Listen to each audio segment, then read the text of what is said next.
श्री शिवाय नमस्तुभ्यम। प्रिय दोस्तों, आप सभी लोग जानते हैं 11 अगस्त 2025 यानी सोमवार को पड़ रही है द्वितीया तिथि। और दोस्तों, यह वह तिथि है जो भाद्रपद मास में पड़ने वाली सबसे बड़ी तिथि द्वितीया तिथि है और इसका बहुत ही बड़ा और विशेष महत्व होता है। पूज्य गुरु जी ने कहा है कि अगर कभी भी मौका लग जाए तो आप लोगों को पीपल के पत्ते पर राम लिखकर बहुत छोटा सा उपाय करना है। इन दोनों का संयोग बहुत ही कम आता है। इसी के साथ में गुरु जी ने अपनी शिव पुराण कथा में बताया है कि इस दिन आपको एक पीपल के पत्ते पर राम वाला उपाय तो आपको अवश्य ही करना चाहिए, क्योंकि ऐसा दिन पूरे साल में सिर्फ एक ही बार आता है। और दोस्तों, आप सभी लोग जानते हो कि सोमवार का अगर सबसे बड़ा कोई उपाय है तो वह पीपल के पत्ते पर राम वाला उपाय। तो दोस्तों, सोमवार के दिन आप लोगों को इस पीपल के पत्ते पर राम लिखकर बहुत छोटा सा उपाय करना है। बहुत सारे लोग होंगे जिन लोगों ने इस उपाय को ना किया हो, मतलब पूरा साल निकल गया, उन्होंने किसी भी दिन इस पीपल के पत्ते पर राम वाला उपाय को ना किया हो। पर दोस्तों, आपके पास एक पहला मौका बचा हुआ है जो कि 11 अगस्त 2025 सोमवार के दिन है। इस दिन आप लोगों को इस वाले उपाय को जरूर कर लेना है।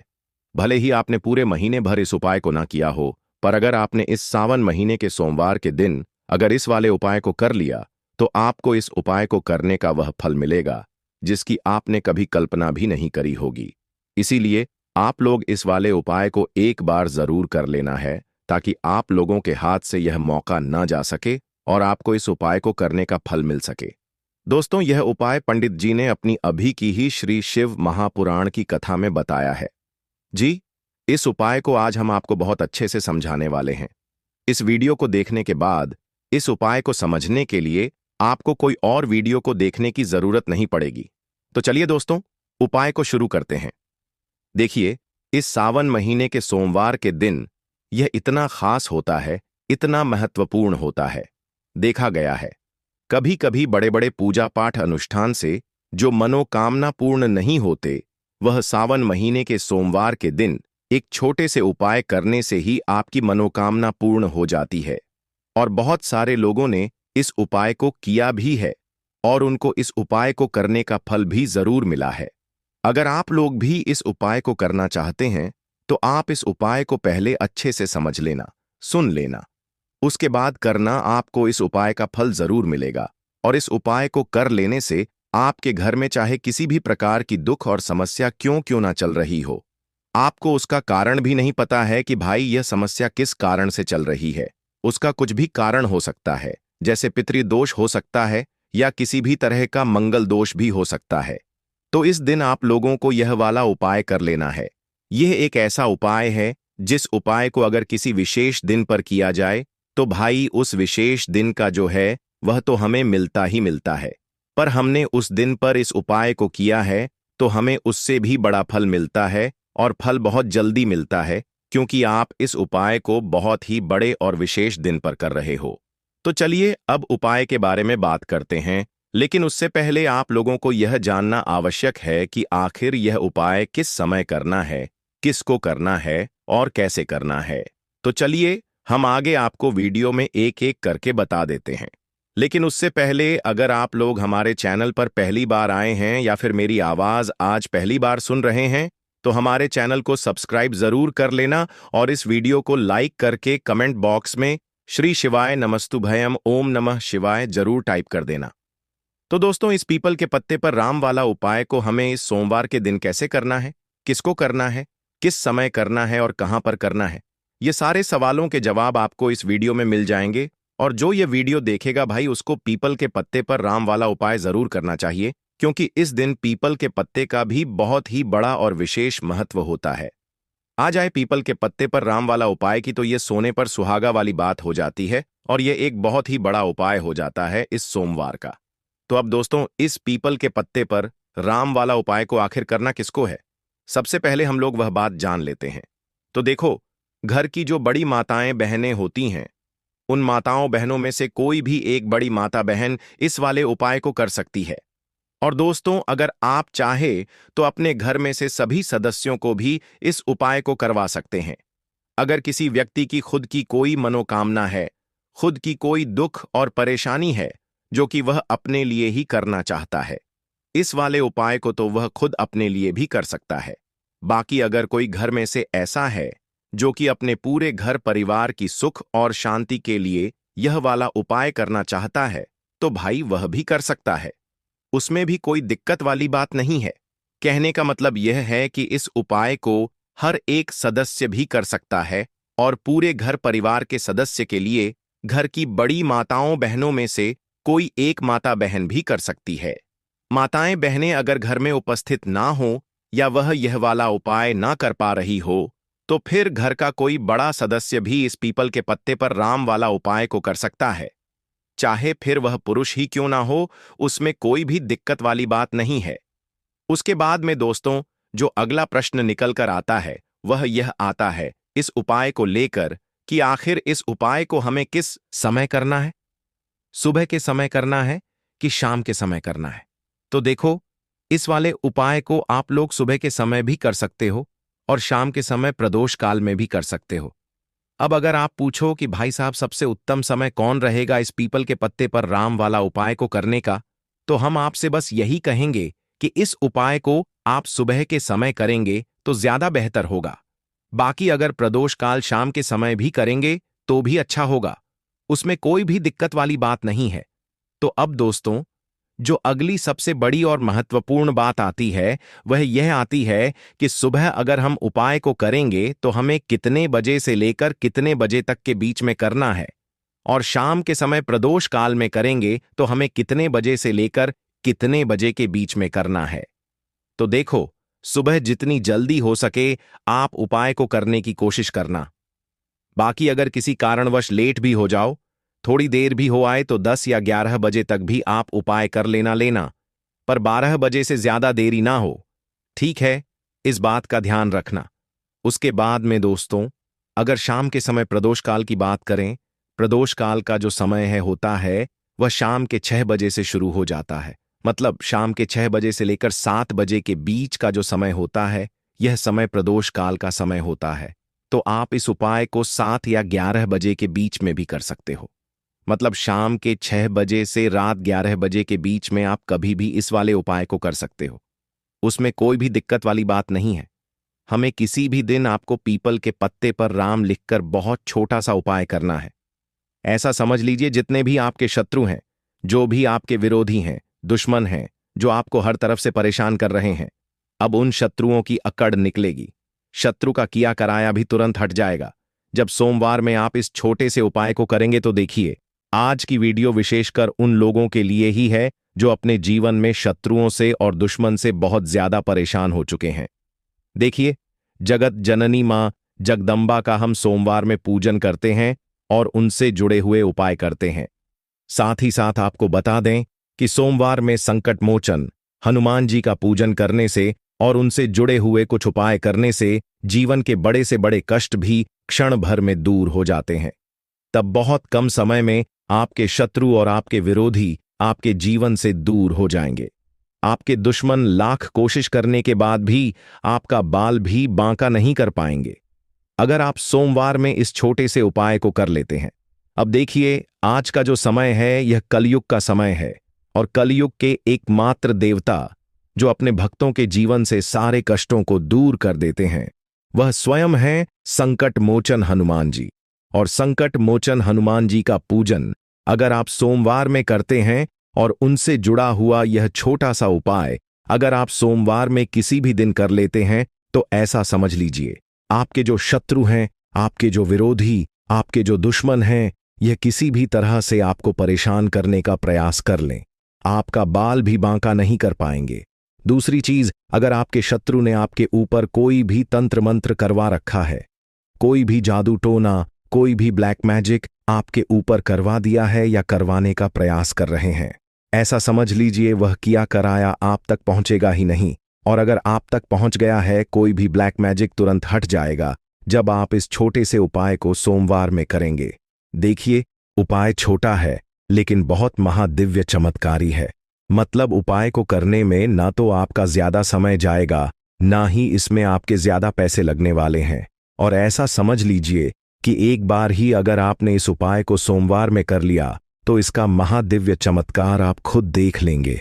तो सोमवार के जो 9 दिन होते हैं ये बहुत ही सिद्ध दिन होते हैं। मतलब सोमवार के दिनों में 9 माता रानी हमारे घरों में आती हैं, अपने भक्तों के जीवन से कष्टों को दूर करती हैं। साथ ही साथ आपको बता दें कि सोमवार के टाइम पर जब भी आप संकट मोचन हनुमान जी के उपाय करते हैं तो मां दुर्गा की आपको असीम और विशेष कृपा मिलती है।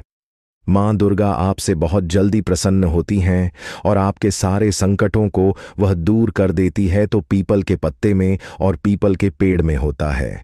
देवी देवताओं का वास पीपल के पेड़ में श्री हरि विष्णु साक्षात मां लक्ष्मी वास करती हैं। पीपल के देव में हमारे पितरों का वास होता है। पीपल का जो पेड़ होता है इसका पूजन करने से शनिदेव की कृपा उनका आशीर्वाद मिलता है। और पीपल का पत्ता जो है इसका उपाय सोमवार में करने से व्यक्ति के जीवन से बड़े संकट और कष्ट दूर हो जाते हैं, जिसमें कि शत्रु और आपके दुश्मन जो हैं यह पूरी तरह परास्त हो जाएंगे, चारों खाने चित हो जाएंगे और कभी भी आपका कुछ नहीं बिगाड़ पाएंगे। अगर यह उपाय आप करते हैं तो देखिए यह उपाय स्त्रियां भी कर सकती हैं, पुरुष भी कर सकते हैं। किसी भी दिन आप इस उपाय को कर सकते हैं, ठीक है ना। इसमें दिन आपको नहीं देखना है कि किस दिन करें, जिस दिन आप चाहा उस दिन इस उपाय को आप कर सकते हैं। तो सोमवार के दिन आपको पीपल का पत्ता तोड़ना नहीं है, उससे एक दिन पहले ही तोड़कर आप पीपल का पत्ता ले आ या गिरा हुआ जो पत्ता होता है पीपल का वह आप ले लें, ठीक है ना। बस इस चीज का आपको ध्यान रखना है कि सोमवार के दिन पीपल के पेड़ से कोई भी पत्ता हम नहीं तोड़ते हैं। इस चीज का आपको विशेष ध्यान रखना है। तो आपको लेना है पीपल का एक पत्ता और शुद्ध जल से उसे साफ कर लेंगे पहले, जिससे कि धूल मिट्टी अगर पीपल के पत्ते पर हो तो वह हट जाए। फिर गंगा जल का थोड़ा सा छिड़काव यानी थोड़ी सी छींटे आपको इस पीपल के पत्ते पर मारनी है और इस पीपल के पत्ते को फिर कपड़े से पोंछकर आपको साफ कर लेना है, बिल्कुल सुखा लेना है। अब आपको लेना है थोड़ा सा सिंदूर, जो केसरिया वाला सिंदूर आता है जो हम संकट मोचन हनुमान जी को चढ़ाते हैं, वह केसरिया सिंदूर आपको लेना है। थोड़ा सा जल डाल के इसे गीला कर लेंगे और इसी सिंदूर से इस पीपल के पत्ते पर आपको भगवान राम का नाम लिखना है। अब किससे लिखेंगे? माचिस की तीली ले सकते हैं, उससे लिख सकते हैं। किसी भी तरह से आपको भगवान राम का नाम इस पीपल के पत्ते पर लिखना है। लिख लिया। एक आपको चमेली के तेल का या सरसों के तेल का दीपक तैयार करना है और एक कोई भी आपको लेनी है मिठाई में। यहां पर आप बूंदी का प्रसाद ले सकते हैं, बेसन का लड्डू ले सकते हैं और अगर आप इमरती ले लेते हैं तो यह और भी उत्तम है। देखिए, इमरती का जो भोग होता है यह संकट मोचन हनुमान जी को बहुत ज्यादा प्रिय है। अब यह सारी चीजें लेकर आपको जाना है संकट मोचन हनुमान जी के मंदिर में। तो देखिए, सबसे पहले आपको संकट मोचन हनुमान जी के सामने यह दीप प्रज्वलित करना है जो आप लेकर के गए हैं, चाहे आपने चमेली के तेल का दीपक तैयार करा है या सरसों के तेल का। सबसे पहले दीपक आप जला देंगे और दीप जलाने के बाद आपको जो पीपल का पत्ता आप लेकर के गए थे वह पत्ता आपको संकट मोचन हनुमान जी को अर्पित करना है, वहां चढ़ाना है। और जो भी भोग में आप लेकर के गए हैं, चाहे आपने बेसन के लड्डू लिए, बूंदी का प्रसाद लिया या फिर इमरती, जो भी कुछ आपने लिया है उसका भोग लगाना है और संकट मोचन हनुमान जी से आपको प्रार्थना करनी है कि हे जगत का कल्याण करने वाले संकट मोचन हनुमान जी, संकटों को हरने वाले, मेरे जीवन से शत्रु और दुश्मनों को भी दूर कर दीजिए। शत्रु का किया कराया तंत्र मंत्र सब कुछ हट जाए, ऐसी कृपा मुझ पर कीजिए। इस तरह से आपको प्रार्थना करनी है और 1011 बार जय श्री राम जय सीताराम, जय श्री राम जय सीताराम, जय श्री राम जय सीताराम, इस तरह से आपको जयकारा लगाना है। क्योंकि भगवान राम का नाम संकट मोचन हनुमान जी को सबसे ज्यादा प्रिय है, तो जयकारा लगा देंगे। और देखिए, अगर एक बार हनुमान चालीसा पढ़ पाए तो आप एक बार हनुमान चालीसा ऐसा ऐसा जरूर पढ़ें, ठीक है ना। ज्यादा बार नहीं तो एक बार जरूर पढ़ें। जयकारा तो आपको बिल्कुल से लगाना है और इस छोटे से उपाय को किसी भी दिन कर लीजिए, सुबह कर लीजिए, शाम को कर लीजिए और किसी भी दिन, जैसे सोमवार की तिथि जो होती है ना, यह बहुत बड़ी होती है, आप उस दिन भी इस उपाय को कर सकते हैं। जरूर से करें। शत्रुओं और दुश्मन आपके जो विरोधी हैं यह पूरी तरह चारों खाने चित हो जाएंगे और आपका बाल भी वहां का नहीं कर पाएंगे। तो देखिए, इस उपाय को आप 9 दिन भी कर सकते हैं, 2-3 बार भी कर सकते हैं। अगर आप ज्यादा बार नहीं कर पा रहे हैं तो एक बार आपको इस उपाय को जरूर से करना चाहिए। तो देखिए, इस उपाय को करने से जो आपके सामने से शत्रु हैं वह भी परास्त हो जाएंगे। जो पीठ पीछे वार करते हैं, पीठ पीछे तंत्र मंत्र करवाते हैं, वह शत्रु भी चारों खाने चित्त हो जाएंगे। बस छोटा सा उपाय है, जरूर करें। तो देखिए, अब बात कर लेते हैं अपने एक बहुत छोटे से उपाय की, जिसे सोमवार में करने से आपकी हर मनोकामना पूरी हो जाती है। यह उपाय आप अपने घर पर ही कर सकते हैं, कहीं जाने की आवश्यकता नहीं है। कोई भी ऐसी विश जो बहुत लंबे समय से अधूरी है, पूरी नहीं हो रही है, या धन को लेकर आप बहुत परेशान हैं, या घर में संकट कष्ट बहुत आते हैं, बीमारियां बहुत आती हैं, तो एक लाल पुष्प जैसे कि गुलाब का फूल भी लाल होता है, आप जरूर से अपने घर के मंदिर में मां दुर्गा को अर्पित करें और एक देसी घी का दीपक लाल बाती का जलाकर मां का पूजन करें। सोमवार में अगर लाल रंग से जुड़ा हुआ यह उपाय आप करते हैं, आपकी सारी मनोरथ, सारी मनोकामनाएं मां पूरा कर देंगी, क्योंकि लाल रंग मां दुर्गा को बहुत प्रिय है। लाल पुष्प और लाल रंग की बाती का दीपक आपकी बड़ी से बड़ी मनोकामना को भी पूरा कर देगा। सोमवार में यह उपाय आप किसी भी दिन कर सकते हैं। दूसरे उपाय कि हल्दी वाला जल आपको अपने घर में किस जगह पर डालना है और उपाय को कैसे करना है और कैसे यह हल्दी वाला जलते सावन महीने का सोमवार के दिन जब आप अपने घर में डालते हैं, छींट है। उपाय को करते हैं तो सीधे सीधे मां लक्ष्मी आपसे प्रसन्न होकर आपके घर में आती हैं और श्री हरि विष्णु के साथ आती हैं। स्थिर लक्ष्मी का आपके घर में वास होता है। कहने का मतलब है कि फिर कभी भी मां लक्ष्मी आपके घर को छोड़कर नहीं जाती है। जो लोग कहते हैं कि हमारे घर में धन तो आता है लेकिन चला जाता है लेकिन फिजूल खर्ची बहुत है। धन तो घर में आता है लेकिन तिजोरी कभी धन से भरी नहीं रहती है, खाली हो जाती है। तो 90 पर लोग ऐसे होते हैं जिनके जीवन में यह समस्या होती है कि हमारे घर में स्थिर लक्ष्मी का वास नहीं है। देखिए, हम सभी चाहते हैं ना कि मां लक्ष्मी और श्री हरि विष्णु हमेशा हमारे घर में रहे, उनका आशीर्वाद बना रहे, हम हमारे जीवन के जितने भी दुख हैं उनका सामना जो है बहुत आसानी से कर सके।